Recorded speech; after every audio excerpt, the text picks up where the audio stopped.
आधी रात का वक्त था। एना गोवा के नाइट डिस्को क्लब के बाहर खड़ी हुई किसी का इंतजार कर रही थी। वो अपनी कजन मारिया से मिलने आज ही लंदन से गोवा आई थी कि अचानक एक कार उसके नजदीक आकर रुक गई। उस कार में मौजूद कुछ नौजवानों ने एना को गाड़ी के अंदर खींच लिया और वो लोग उसे गोवा के लंदन ब्रिज पर ले जाकर उसके साथ छेड़खानी करने लगे। कौन हो तुम लोग? और मुझे छोड़ दो मुझे, तुम लोग जाने दो मुझे। मेरी कजन मारिया मेरा इंतजार कर रही होगी। जरूर छोड़ देंगे तुम्हें, लेकिन पहले हम तीनों को तुम्हें जी भर कर देख तो लेने दो। रंजीत और उसके दोनों दोस्तों ने एना की इज्जत लूट ली। एना ने तड़पते हुए जमीन पर गिरकर कहा, तुम सब याद रखना, मैं वापस आऊंगी, मैं जरूर वापस आऊंगी और किसी को नहीं छोड़ूंगी। 1 महीने बाद राहुल आधी रात में गोवा डिस्को क्लब से लौट रहा था। अचानक ब्रिज से पहले उसकी कार खराब हो गई। उसका घर ब्रिज से बस थोड़ी ही दूर था। राहुल ने पैदल ही जाने का फैसला किया। वो ब्रिज के करीब पहुंचा ही था कि अचानक चांद की रोशनी में राहुल ने देखा ब्लैक ड्रेस में एक लड़की उसकी तरफ बढ़ी आ रही थी। आधी रात में गोवा के सुनसान ब्रिज पर ये खूबसूरत विदेशी लड़की यहाँ क्या कर रही है? क्या आप मुझे आगे तक छोड़ देंगे? मेरी गाड़ी यहाँ से थोड़ी दूर पीछे ही खराब हो गई है। क्यों नहीं, वैसे क्या इत्तेफाक है, मेरी भी कार थोड़ी दूर पहले खराब हुई है। आपका नाम क्या है? मेरा नाम मार्था है।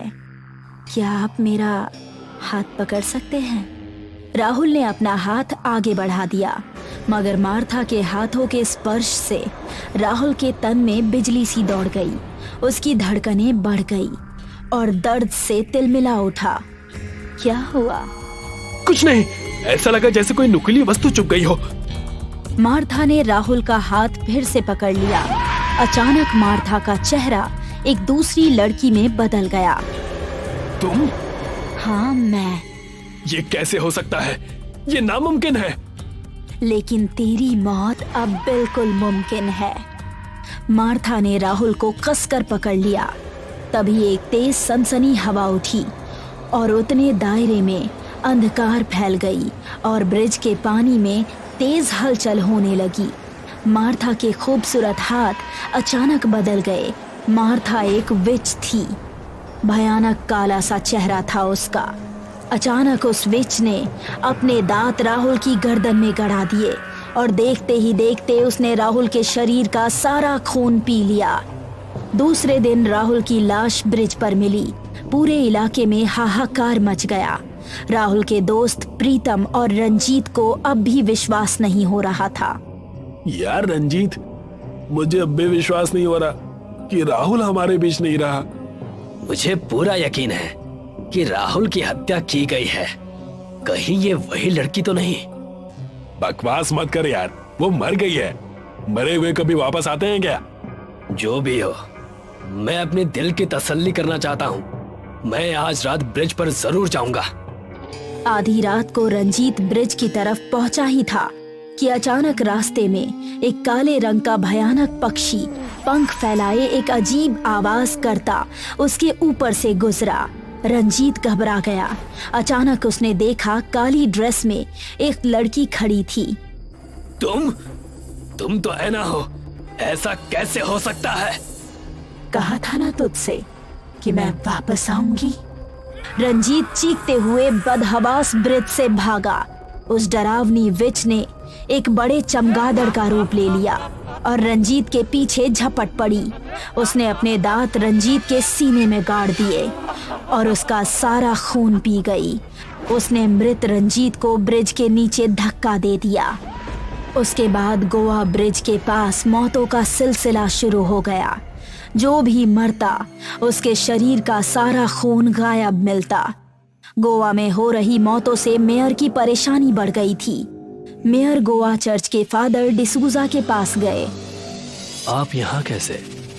फादर डिसूजा, गोवा में लंदन ब्रिज के पास नौजवानों की लाशें लगातार मिल रही हैं। पुलिस लाख कोशिश के बाद पता नहीं लगा पाई कि नौजवानों को मार कौन रहा है। आपने एक बात नोट नहीं की कि अभी तक जिसकी भी मौत वहां हुई है वो सब नाइट डिस्को क्लब से लौट रहे थे। मुझे तो लगता है कि यह काम किसी चुड़ैल का है। तुमने सही अंदाजा लगाया मेयर। उस ब्रिज पर किसी चुड़ैल का साया है। सबसे पहले उसने बेचारे राहुल को अपना शिकार बनाया, फिर रंजीत को, और अब तक जितने भी लोग उस चुड़ैल के हाथों मारे गए हैं उनके शरीर से खून गायब था। कुछ कीजिए फादर। अब कुछ तो करना पड़ेगा।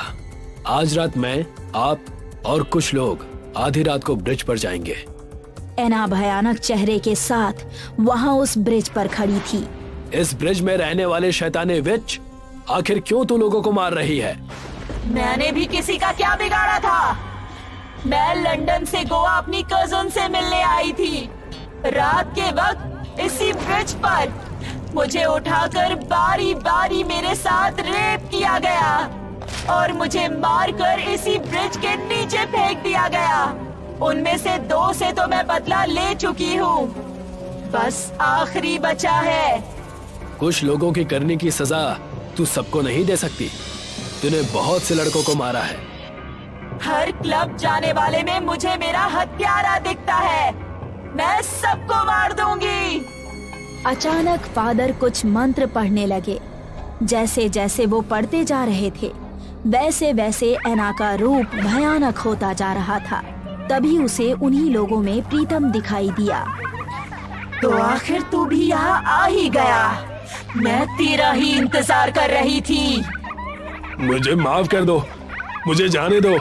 अपनी हवस में अंधा होकर एक बहुत बड़ा गुनाह कर दिया मैंने। माफी? तू भी अपने दोस्तों के साथ ही जाकर रह, जो नर्क में तेरा इंतजार कर रहे हैं। इतना कहकर मार्था ने अपने पंजे प्रीतम के सीने में गाड़ दिए और उसका खून पी गई। अचानक फादर ने अपनी जेब से चर्च का होली वाटर निकाला। तेरा बदला पूरा हो गया है, अब यहाँ से चली जा।